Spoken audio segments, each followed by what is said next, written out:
it spreads invisibly. It's about to hitch a ride into the center of the city where it will find thousands of new hosts. With an incubation period of 1 to 2 days, soon hundreds more will be infected. It's a hypothetical worst-case scenario, but scientists fear it for good reason. They know that the last pandemic with this deadly killing power happened less than a century ago. It was the late summer of 1918, and the killing fields of World War I were already strewn with corpses. But somewhere out there, another killer was lurking, one that would take an even higher death toll than the killing machine of war. In the US, the influenza pandemic exploded through overcrowded military barracks. With thousands of soldiers on their way to the front, the disease was set to spread to civilian populations across the planet. People were completely unaware of what was about to strike. Doctors had seen nothing like it before.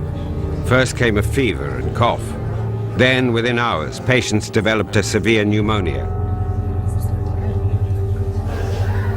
Victims bled out internally as their lungs and other organs were eaten away by the virus. The pandemic tore through cities with alarming speed. In New York City, observers reported victims boarding the subway with a mild cough and being dead by the time they arrived at their destination. Entire families were wiped out in days. In many places, daily life came to a halt. Public services were shut. Food became scarce. Even the supply of coffins ran out. By the time it was all over, the global death toll exceeded 50 million people. Since then, we've had 2 other influenza pandemics, each killing up to 1 million people. They were nowhere near as deadly as 1918, but they remind us that influenza pandemics occur roughly 3 to 4 times a century. According to the experts, we're overdue for the next one. Let's close.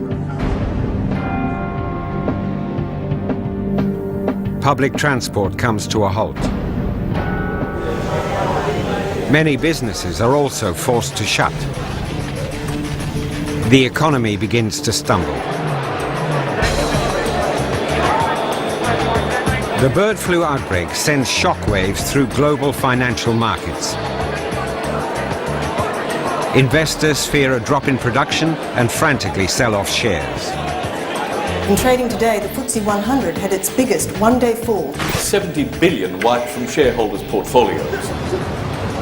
As infection spreads, ordinary people are desperate to get hold of antiviral drugs. But first in line are medical and mortuary workers, the elderly and the severely ill. If people know that antivirals are life-saving, and there is some antivirals, but it's scarcity, what do you think will happen? Week 3. Violent protests erupt over access to limited supplies of life-saving antiviral drugs.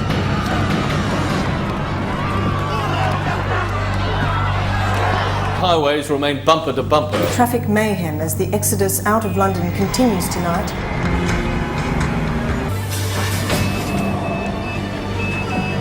Now mechanical respirators are in limited supply, and hospitals have run out of life-saving antiviral drugs.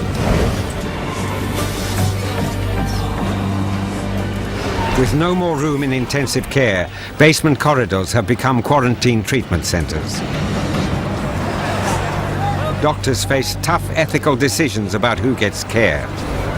If you suddenly have 5 times as many people, or if not more, who needs to be on the mechanical ventilator, and the ventilators are not there, what are you going to do? Surprisingly, the patients most at risk are the young and healthy. Their strong immune systems are double-edged swords. While launching an attack on the infection, they are also killing healthy cells in the lungs. About 20% of those admitted to hospital will die. Week 8. The mounting number of dead bodies could become a serious public health concern. Around the world, mass burials are commonplace. In cities, the flu immobilizes fire and police departments. The basic system of life will be threatened.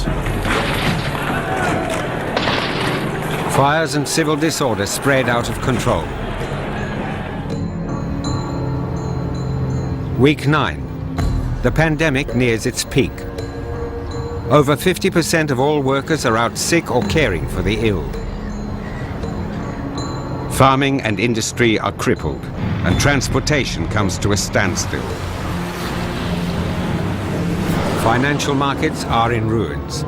Trading floors are closed. Financial analysts predict the economic fallout will surpass the crash of 1929. Week 12. The death toll climbs to record numbers. World Health Organization experts say the global superflu death toll now stands at 100 million and could reach over 150 million before the pandemic subsides. With most hospital systems at breaking point, many families are being forced to provide care for the sick at home. For families that have survived the worst of the epidemic, many are now tired and depressed. Across the country, severe food shortages have been reported as production and transportation of goods has come to a standstill.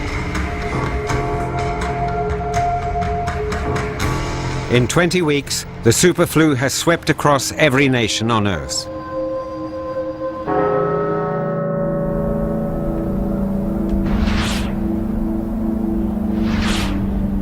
In cities across the world, the streets are quiet. The pandemic has run its course.